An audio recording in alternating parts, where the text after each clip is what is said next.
Hey everybody, welcome back to the Lightside Music Reactions. We just had our 500 subscriber special about a week ago, and as part of our celebration, I had a promotional contest where I asked you guys to comment your song requests with the hashtag TLS500. And then out of those entries, I put them all into a hat and drew a winner. And the winner won a gift card, a $25 gift card to Subway. And the winner was username AZZA10X, whose request was for Michael Jackson singing Human Nature from the This Is It 2009 4K video. So, as part of the winner, you get the gift card, and also your request is the very first episode, the first reaction that I do, that I haven't already pre-recorded before I did the live stream. So today is it. I'm reacting to This Is It, Michael Jackson singing Human Nature. Now, I am familiar with the 1982 version off of the Thriller album, and great song, beautiful song. Michael Jackson, the king of pop, just amazing. And the Thriller album, one of the greatest albums of all time. But I've never heard this version. Steve Porcaro, I don't know if I pronounced that correct or not. Porcaro,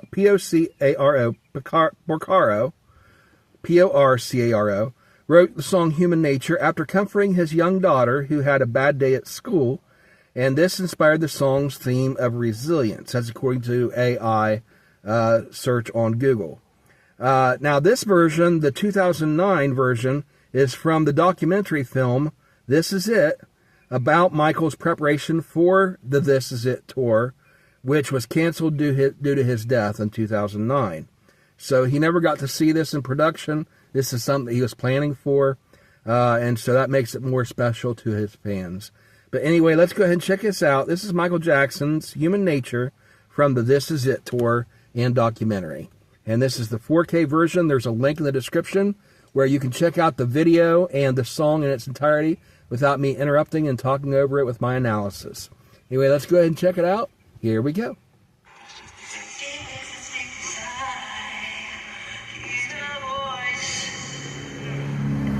This is cool. It says behind the scenes. He's rehearsing.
All right, so this man is amazing.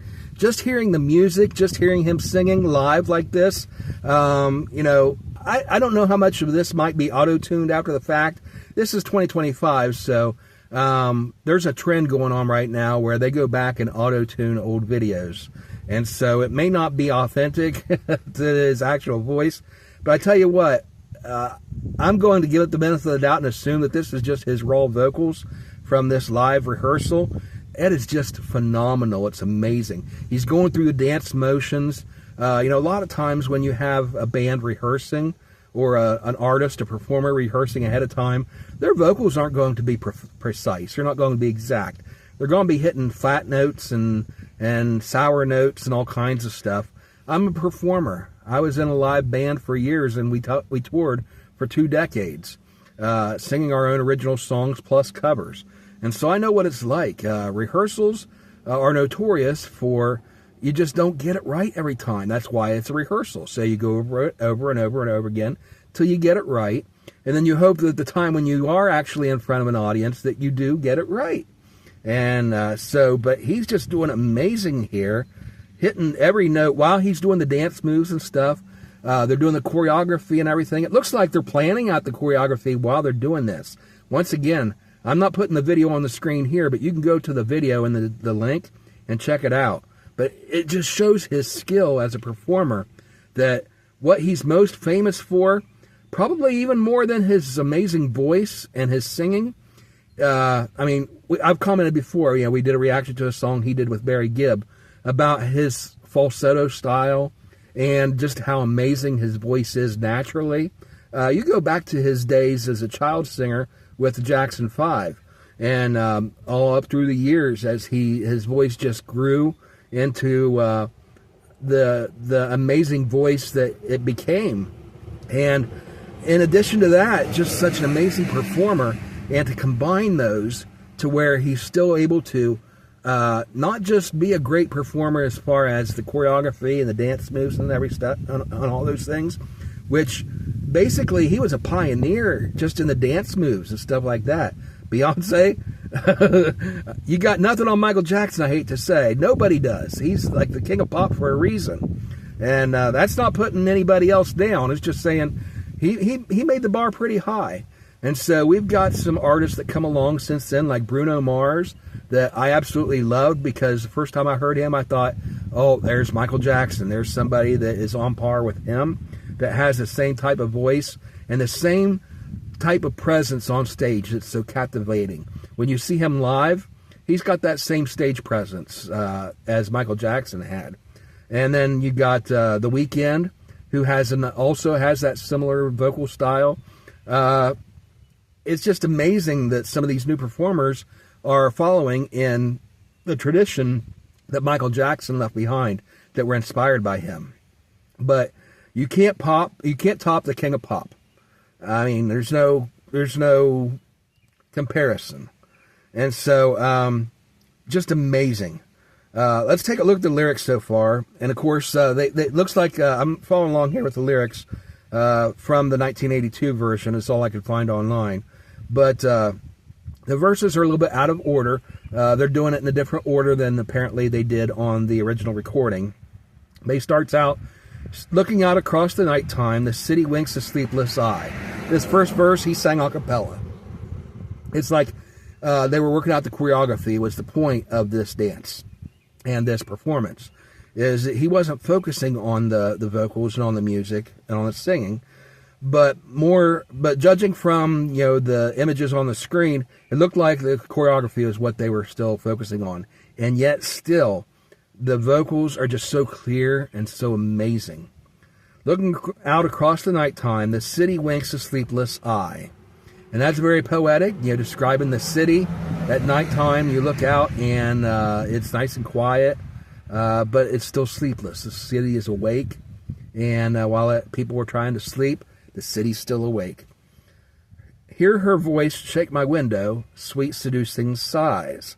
And so he hears the city calling to him. The city's, everybody else might be awake. He's in his room trying to sleep.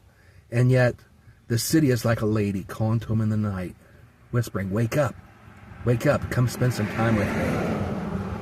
And then this second half of the verse, I didn't hear him sing that, so I'm going to skip over it and then come back to it if I hear him sing it again later on. They get me out into the nighttime line. And then if they say, why, tell them that it's human nature. Why does he do me that way? If they say, why, tell them that it's human nature. Why does he do me that way? Now, understanding the background of the song, that the songwriter wrote this to his daughter, who was having a rough day at school. I imagine this is his daughter, her voice talking to him, saying, Daddy, I've been hurt today. Somebody did me wrong. Somebody treated me bad. And why does he treat me like that? And so he responds to her, it's just human nature, honey. That's the way things are. And people are going to treat you bad in this world, but I love you. I'm here for you. And when you have a bad day, come to me, and I'm here for you. We'll get through it together. And so we'll move on to the next verse. Reaching out to touch a stranger, electric eyes are everywhere. See that girl, she knows I'm watching. She likes the way I stare. Okay, so now he's back in the city, apparently. Reaching out to touch a stranger. I don't know if that's a reference to just, when you're in the music industry, part of why they do that is they want to reach out to people, to the audience, and relate to them, to touch them on an emotional level. Or is it more intimate? Is it a physical relationship that he's looking at with this stranger that he's meeting on the street? I don't know. But electric eyes are everywhere. And so once again, you think of New York City, the bright lights, or Las Vegas, the city that never sleeps sort of thing.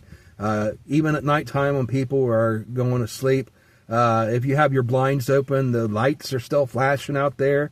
And if you're like me, born and raised in the country, you might have trouble sleeping in the big city because of all the noise and the lights and everything.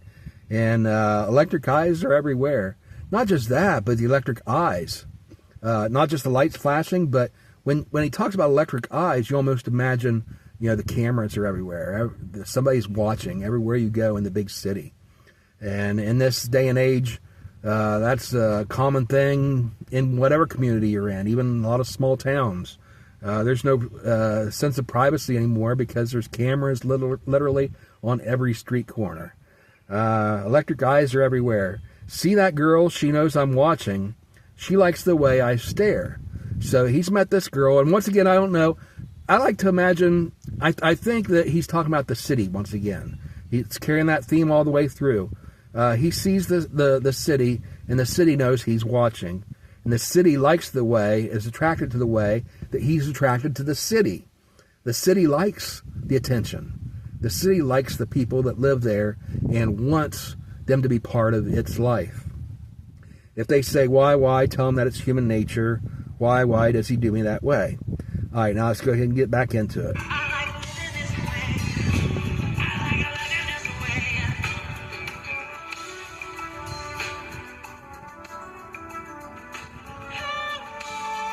Ooh, nice.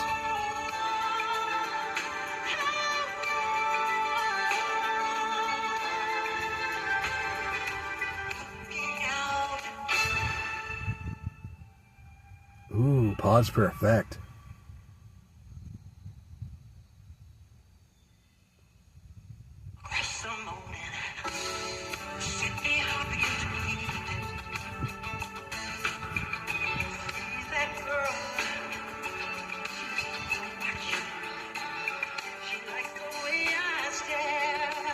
Okay, so he's mixing up a couple lines here because it doesn't rhyme. He's mixing the third verse with the second. He starts out singing the third verse. Looking out across the morning, the city's heart begins to beat. Then he goes back to the second half of the second verse. See that girl, she knows I'm watching. She likes the way I stare. Of course, this is rehearsal once again, so you can get by with doing that sort of stuff. This is the kind of mistakes that you want to make in rehearsal, because that way when you go live, you remember that, hey, I made that mistake. I repeated that line. In fact, we wrote one of our songs, a song that I wrote called April Rain, that was on our first project, my band, Jesus Is, in 1997. And the song originally had a line in it that repeated in the first verse, repeated in the second verse, and yet it was just slightly different. And I intended it to be slightly different, but then when we got into the studio, I accidentally sang the second verse the same as the first verse and didn't notice it until we were in post-production. And so it was too late to go back and change it, and the actual recording we've got of it has the vocals with the same line in both verses. I was always disappointed about that because I was proud of the way that I'd written those lines and had them slightly different. And it was more poetic that way.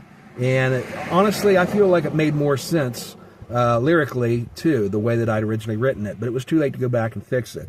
So here he made this little mistake with the vocals during rehearsal.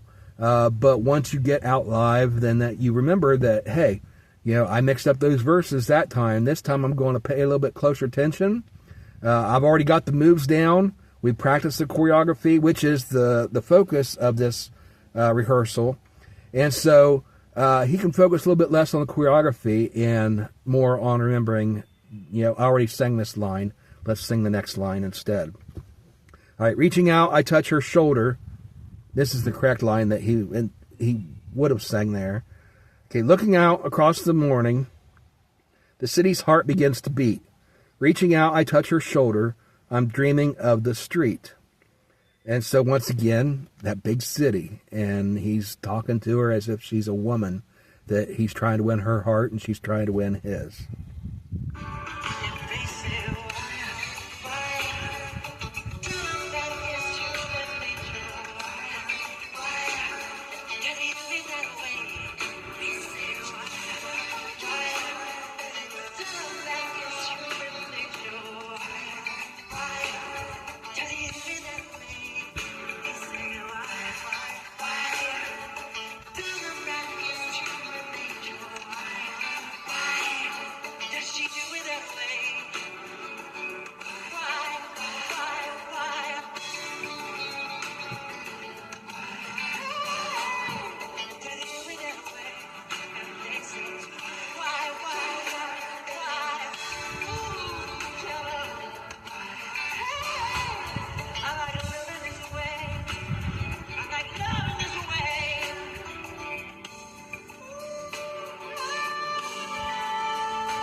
Such a beautiful voice.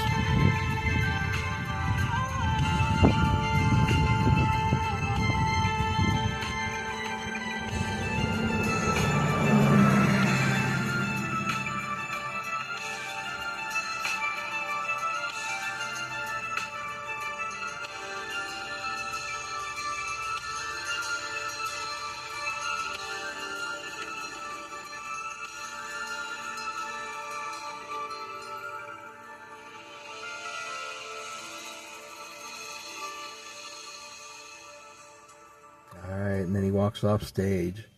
Okay, that was very cool. He never did go back and get that second half of the first verse that he missed. Get me out into the nighttime, four walls won't hold me tight. If this town is just an apple, then let me take a bite. Once again, reference to the Big Apple, New York City, which again reinforces my idea that this song is his love song to the city.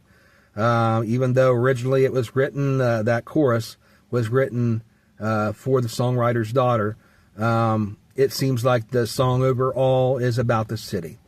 Anyway, beautiful song. That pause for effect in the middle there. I don't know if that was a little bit too long. Maybe just a hair. That was an awful big pause. But I tell you what, it was during rehearsal. If they did that live, I imagine the whole, it wouldn't matter because everybody would be screaming their heads off and cheering. Probably go 2 or 3 minutes with applause and standing ovation. People just going wild in the audience, and he wouldn't be able to start back up the song till that applause died off. So it's appropriate there. When you hit a big pause like that and you're Michael Jackson, you may be a while before you go back into the song. So very cool. Thank you so much for recommending this. I absolutely love it, and I really appreciate it. Once again, congratulations to AZZA10X for winning our free gift card on the 500 subscriber special. Thank you for recommending this, and if you follow my instructions, then your gift card is in the mail. Let me know in the comments when it arrives, and congratulations once again. The rest of you guys, thank you for being part of this community. Please subscribe to the channel if you're not already subscribed, turn on notifications, and comment down below your song requests for your favorite songs. And I will get to as many of those as I can here in the upcoming days, weeks, months, and hopefully years to come. And, we just reached 500 subscribers. Let's go ahead and share this channel with all your friends and get your friends to come over and check it out. Let's see how quickly we can get to 1,000 subscribers, which is our next goal. And we'll have another subscriber giveaway coming up when we hit another milestone. Anyway, thank you guys once again for watching and for being part of this community. We'll see you next time on the Light Side Music Reactions. Have a great day, and God bless everybody. Bye.